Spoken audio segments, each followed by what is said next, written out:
Daniel Kish is a walking phenomenon, a blind man pushing the boundaries of what most of us think of as a handicap. He uses something called echolocation for sight, the brain creating images from sound. The practice has become the subject of groundbreaking research at an Ontario university and has caught the attention of scientists around the world. And it all centers on something as simple as a click.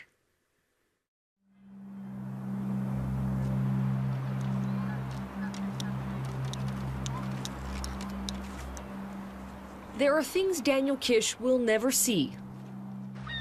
Birds, trees, other people. But still, he knows what they are.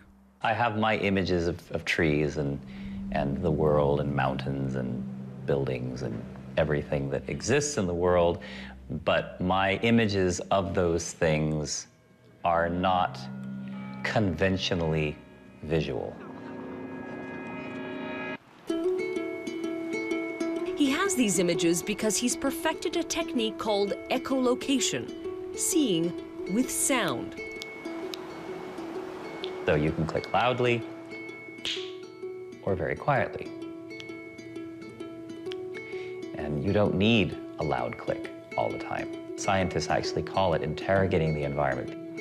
If the eyes can't create the visual images, science has shown that the brain finds another way. The brain has the capacity to construct complex images from one's experiences, whatever those experiences may be. Bats do it, so do dolphins and some whales. In humans, it's kind of a sixth sense. I sometimes use the analogy lighting a match in the dark. The idea is that you no longer have darkness. Daniel uses a tongue click. He calls it flash sonar. The echoes that come back help him create a picture in his brain. Around me, I'm seeing a building with an entryway and an awning, and maybe a small tree between me and the road, and a building across the road. Every object makes an echo. A car, a building, even people reflect sound. And it's the difference among those echoes that tell Daniel what's around him. It's a strip. It looks like there might be an entrance or a gap, possibly. It's hard to tell from here. Daniel uses a cane for obstacles at foot level.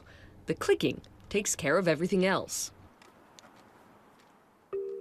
Growing up in Southern California, Daniel lost both his eyes by the age of 1 to a rare cancer. But he didn't treat his blindness as a disability. I do remember getting ideas of what was around and being drawn to investigate and to explore what was out there. The clicking he learned himself, a way for a curious kid to explore his neighborhood without running into trees and fences. We were considered sort of, gifted by Providence. It wasn't considered a thing that could be developed. It wasn't considered a thing that could be taught. The blind have been echolocating for centuries, but now science has finally started to explain just what's going on in their brains. They are seeing through hearing. Neuroscientist Mel Goodale is the director of the Brain and Mind Institute at Western University in Ontario. So the remarkable thing about echolocation, for me, has been the demonstration that they were using the visual parts of their brain. It was in the 1940s that researchers at Cornell University first proved that the blind were responding to sound waves as they crossed a room. But it was a team of researchers headed by Goodale at Western who made the dramatic breakthroughs, showing how the brains of the blind were altered to deal with echoes. Goodale goes so far as to say echolocation could become a complete sensory replacement for vision. To learn more, Goodale placed his test subjects in an MRI scanner to record the brain activity as they listened to their echoes. It was a eureka moment. What was surprising is that the visual cortex particularly liked the echoes, these very tiny signals that were telling the echolocators so much about the world. What thrilled Goodale was the way the part of the brain that normally serves the eyes became a kind of sound processor for the blind, drawing vital information from echoes. Parts of the brain that normally wouldn't respond to sound and to echoes now do. So there's clearly some kind of plastic change going on, some kind of rewiring or some reweighting of existing connections. Taking 2 stairs at a time, Brian Borowski is a good example of a reawakened brain. Blind since birth, he's one of Goodale's prime test subjects. On his walk home, he creates maps in his mind. He's never seen the tree he walks past, but he knows it when he hears it. Now this is a tree. It's bigger, and you can hear stuff above, eh? As, you know, you think seeing is how you perceive the world. Well, sound is how we do it. Together, the subject and the scientist have done something remarkable.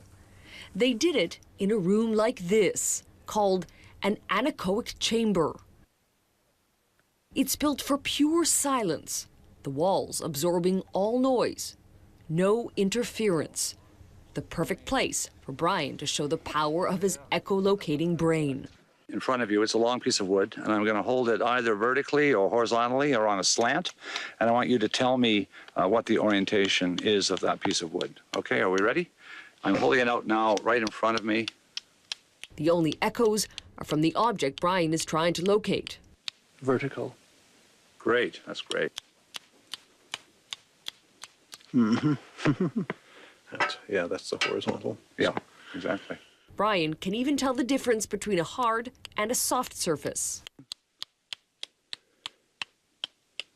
Hard. And another? Soft.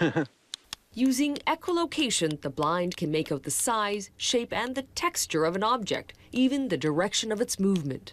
So the awakening of the brain to these echoes was really, for us, an amazing thing to see. But it's not only in the lab that you see amazing things. Daniel has been riding a bike since he was a child. Today isn't a perfect ride. There are 1 or 2 shaky moments on an unfamiliar street. But to Daniel, it's the doing that matters. The brain rises to the challenges that are set before it. What often happens instead is that people are not presented with a challenge for the brain to rise to. Daniel found his confidence as a boy on his own. Now, he's teaching others. Like these blind kids in Vancouver. His workshop is tough love, learning with a bit of risk.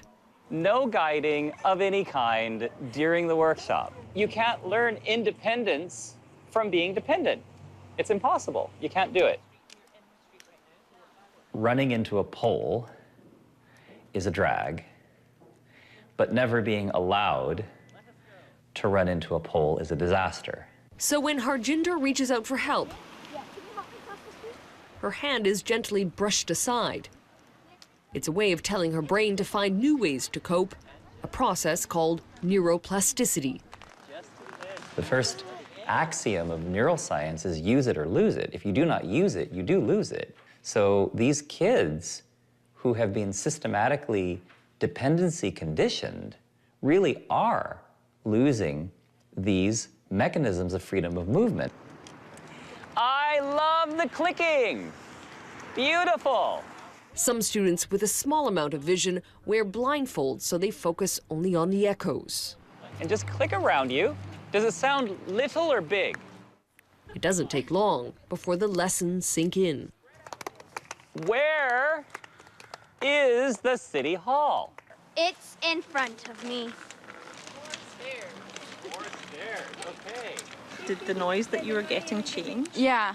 That's because Kirk, the cameraman, stood right in front of you. Oh. So that's how you would tell something is near or far away. For the kids, it's a revelation. For Daniel, however, it's as commonplace as, well, riding a bike. And he never misses a chance to show just how capable the blind are. I do have somebody that can, you know, offer their, normally you just kind of grab their shoulder, right, and go in? Well, normally I don't. You just tell me how far you want me to escort you then, and we'll let you go. You feel comfortable with that? Daniel feels very comfortable, relying on the power of the mind to guide him.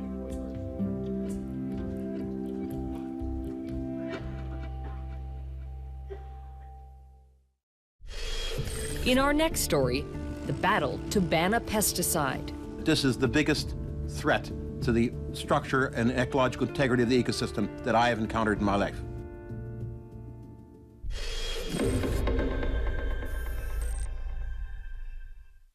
Echolocation, seeing with sound.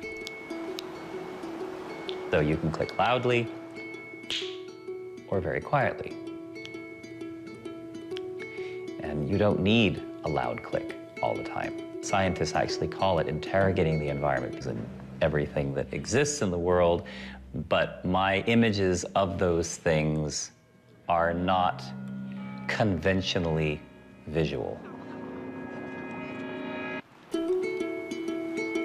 He has these images because he's perfected a technique called groundbreaking research at an Ontario university and has caught the attention of scientists around the world. And it all centers on something as simple as a click.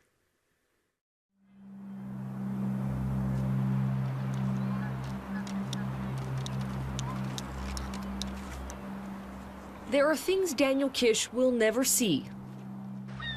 Birds, trees, other people. But still, he knows what they are. I have my images of trees and the world and mountains and buildings.